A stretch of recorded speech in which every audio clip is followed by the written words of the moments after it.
अस्सलाम वालेकुम। तो कैसे हैं आप लोग? उम्मीद है कि आप सब लोग ठीक ठाक होंगे।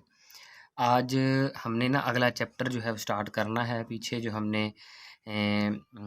जो क्लासिकल मॉडल्स हमने पढ़े हैं, आज हमने केन्जियन जो general theory of income and employment जो है उसको हमने डिस्कस करना है। चैप्टर नया है, बहुत ही ज़्यादा इम्पोर्टेंट है। तो आइए इसको शुरू करते हैं। तो हमने केन्स का अमूमी नज़रिया रोज़गार और आमदनी को पढ़ना है। तो हम इसमें पहले ये देख लेते हैं कि हमने इस चैप्टर में शुरू कौन-कौन सी चीज़ें करनी है। बहुत ही ज़्यादा इम्पोर्टेंट चैप्टर है ये। तो पिछला जो बाब था उसमें हमने क्लासिकल नज़रिया मुकम्मल रोज़गार पर बहस की है। ये नज़रिया रोज़गार अदम मुदाखलत के मुआशी निज़ाम की बुनियाद पर कायम है। नीज़ क्लासिकल माहिरीन ने यह साबित किया है कि इनके मॉडल्स में मुआशी क़ुव्वतें इस तरह अमल पज़ीर होती हैं कि मेहनत की मंडी, अशिया की मंडी, कर्ज़े की मंडी और तवस्सुत से खुद ब खुद मुताबिकत के अमल के नतीजे में मुकम्मल रोज़गार कायम रहता है। जैसा कि हमने पीछे मुकम्मल रोज़गार कायम रखा है मेहनत की मंडी से और अशिया की मंडी से, और फिर हमने उसका तलबो रसद का जो तवाज़न है, मेहनत और तलब का जो सप्लाई डिमांड है उसको बराबर किया है और देखा कि किस जगह पे बराबर होती है। लेकिन मुकम्मल रोज़गार का ये मिसाली मॉडल 1930 के दिनों में बेजान सा होकर रह गया। इन हालात से मुतासर होकर प्रोफेसर जॉन यानी कि जॉन यार केन्स, जे.एम. केन्स इसको कहते हैं, ने 1936 में अपनी किताब जनरल थ्योरी लिखी, जिसमें इसने अपना नज़रिया रोज़गार और आमदनी पेश किया। केन्स के मुताबिक नज़रिया रोज़गार और आमदनी को बयान करने के सिलसिले में सबसे पहले हम इस नज़रिए के मफरूज़ात, नज़रिए की नुमायाँ खसूसियात, नज़रिए के मुताबिक कौमी आमदनी की तवाज़नी सतह, मतलब इन चीज़ों को हम देखेंगे, जिससे पता चल जाएगा कि हमने कौन सी चीज़ें जो हैं वो आगे लेके जानी है। तो इस पर हम बहस करेंगे और आखिर में केन्स के नज़रिया रोज़गार के कुछ तौसीयात पेश करेंगे जो कि मुंदरजा ज़ैल है। तो सबसे पहले हम केन्स के नज़रिया रोज़गार के मफरूज़ात को हम डिस्कस करने वाले हैं, तो ये याद रख लें।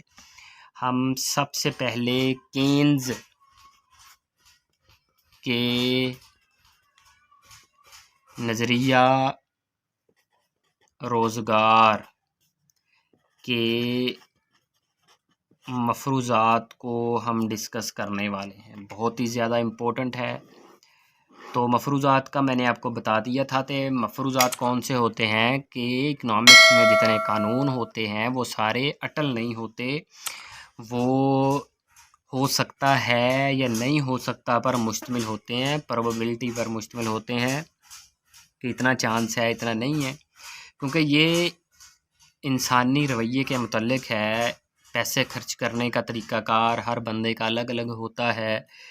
तो अब हम इसके मफरूज़ात पढ़ेंगे। मफरूज़ात का मतलब होता है कि ये चीज़ें कांस्टेंट रहेंगी तो हम ये कि जो कानून है, तो ये नज़रिया रोज़गार और आमदनी को हम डिस्कस करने वाले बनेंगे। एक दो शोबी मईशत फ़र्ज़ की जाती है। सबसे पहले दो शोबी मईशत जो है हमने फ़र्ज़ की जाती है, जिसमें सार्फिन और आजरीन होते हैं, जबकि गवर्नमेंट को नज़रअंदाज कर दिया जाता है। तो कौमी आमदनी की मसावातें क्या होगी? फिर सबसे पहले देख लें, उसने पहले ही कह दिया कि दो शोबी मईशत फ़र्ज़ की जाएगी, जिसमें इसकी इक्वेशन क्या बनती है, C is equal to C plus I. तो ये दो शोबी मईशत है जिसमें गवर्नमेंट इन्वॉल्व नहीं होती, कंजप्शन होती है और इन्वेस्टमेंट होती है, गवर्नमेंट इसमें इन्वॉल्व नहीं होगी। फिर अरसा कलील का मॉडल, यहाँ ये फ़र्ज़ किया जाता है कि मईशत दूसरे नंबर पर क्या है। अरसा कलील का मॉडल जहाँ ये फ़र्ज़ किया जाता है कि मईशत में कुदरती वसाइल, सरमाए की मिकदार और टेक्नोलॉजी में कोई तब्दीली वाक़या नहीं होती और ना ही दौलत की तकसीम और सार्फिन की पसंद में कोई तब्दीली वाक़या होगी। दोबारा सुन लें कि सबसे पहले जो कुदरती वसाइल होंगे, फिर इसके बाद सरमाए की मिकदार, टेक्नोलॉजी में कोई तब्दीली वाक़या नहीं होगी। तीसरे नंबर पर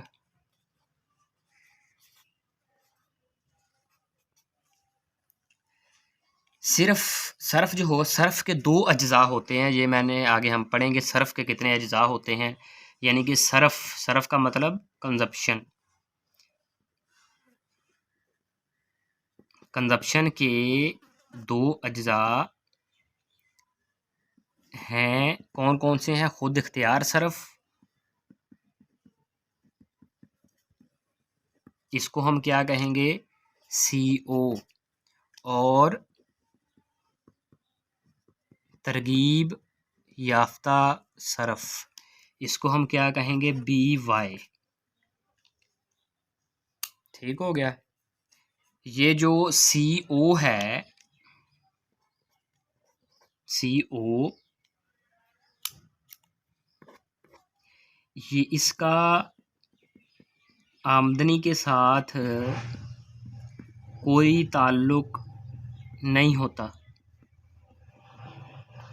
और ये जो BY है, ये आमदनी के साथ रिलेट करती है, इसका ताल्लुक आमदनी के साथ होता है। ठीक हो गया। तो ये हमने फ़र्ज़ किया है, तो इसका मतलब इसकी इक्वेशन कौन सी बन गई? C = CO प्लस BY भी कह सकते हैं, और इसको CY भी कह सकते हैं, दोनों यूज़ कर सकते हैं, कोई इशू नहीं है इसमें। तो CY या BY, C = ये हो गया खुद इख्तियार सर्फी खर्च, और ये हो गया तरगीब याफ्ता। अब वो कहता है चौथे नंबर पर कि बचतों के भी 2 ही अज्ज़ा हैं।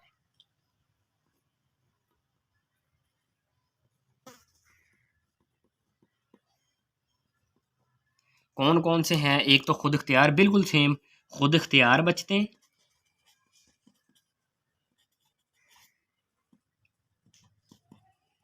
इसको हम क्या कहते हैं? -SO।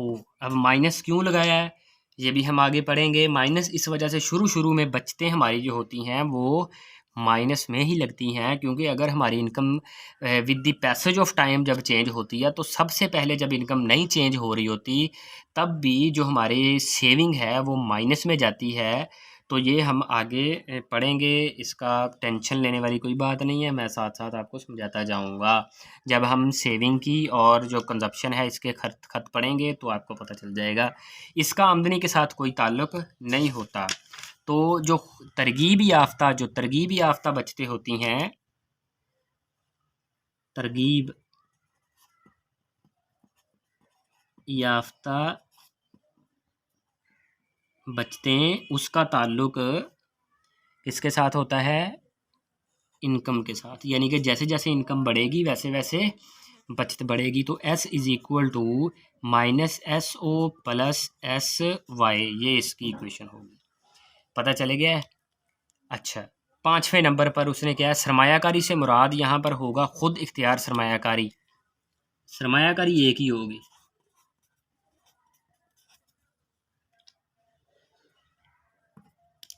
ये हमारे पास हो गया जी सरफ, ये हो गया जी बचत, और ये नीचे सरमायाकारी। तो सरमायाकारी वो कहता है कि वो खुद इख्तियार सरमायाकारी होगी। खुद इख्तियार सरमायाकारी चेंज नहीं होती, तो ये होगा I = I0। ठीक हो गया यहाँ तक। फिर छठा जो क्या है, छठा कह रहा है, छठा जो इसका मफरूज़ा है वो कहता है कि इस मॉडल में गवर्नमेंट और बैनुल-अक़वामी तिजारत को नज़रअंदाज कर दिया हमने, लिहाजा यहाँ ना तो सार्फिन को टैक्स बर्दाश्त करने पड़ते हैं, ना ही हुकूमत सरकारी अखराजात करती है, मज़ीद दरामद और बरामदाद नहीं होगी। ठीक हो गया। इसमें गवर्नमेंट टैक्स वगैरह, एक्सपोर्ट इंपोर्ट बिल्कुल सिफर है। तो इंपोर्ट = सिफर है, एक्सपोर्ट = सिफर है, टैक्स जो है वो सिफर है, और फिर गवर्नमेंट के एक्सपेंडिचर वो भी इधर सिफर है, सब कुछ ही सिफर है। ये इंपोर्ट से ज़ाहिर करते हैं, एक्स को करते हैं एक्सपोर्ट से ज़ाहिर, एम्स को इंपोर्ट से ज़ाहिर करते हैं। तो ये तो इसके है मफरूज़ात। तो हम आज सिर्फ मफरूज़ात इसके करेंगे, आगे जो इसकी खसूसियात है वो भी थ्योरेटिकल है, वो भी हम पढ़ लेंगे। कौमी आमदनी की तवाज़नी सतह का तयन, जिसमें हम मजमूई तलब और मजमूई रसद के ख़त को बयान करेंगे केन्स के हवाले से। केन्स ने बताए हैं, तो ये मफरूज़ात इसको आप लिख लेना, बहुत ही ज़्यादा इम्पोर्टेंट है।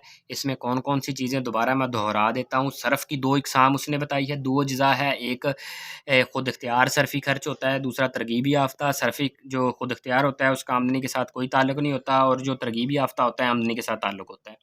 बचतों के भी 2 अज्ज़ा हैं, एक बिल्कुल आमदनी के साथ लाताल्लुकी का इज़हार करती हैं, और दूसरी जो तरगीब याफ़्ता बचतें होती हैं वो with the passage of time आमदनी के साथ बढ़ती हैं। सरमायाकारी सिर्फ़ उसने एक ली है, और वो कौन सी ली है, खुद इख्तियार सरमायाकारी ली है, I equal to I naught. और छठे नंबर पर उसने कहा है कि इसमें कोई भी बंदा गवर्नमेंट एक्सपोर्ट इम्पोर्ट बिल्कुल भी कोई भी इसमें दखल अंदाज़ी नहीं कर सकता। तो ये इसके सारे मफरूज़ात हैं। मफरूज़ात को आप देखें, इसको लिख लें, बहुत ज़्यादा इसका फ़ायदा होगा। आगे हम इसको इंशाअल्लाह ताला नेक्स्ट वीडियो में इसके अगले टॉपिक जो हैं वो डिस्कस करेंगे, बहुत ज़्यादा इंपॉर्टेंट है। तो अपना ख्याल रखिएगा। खुदा हाफिज़।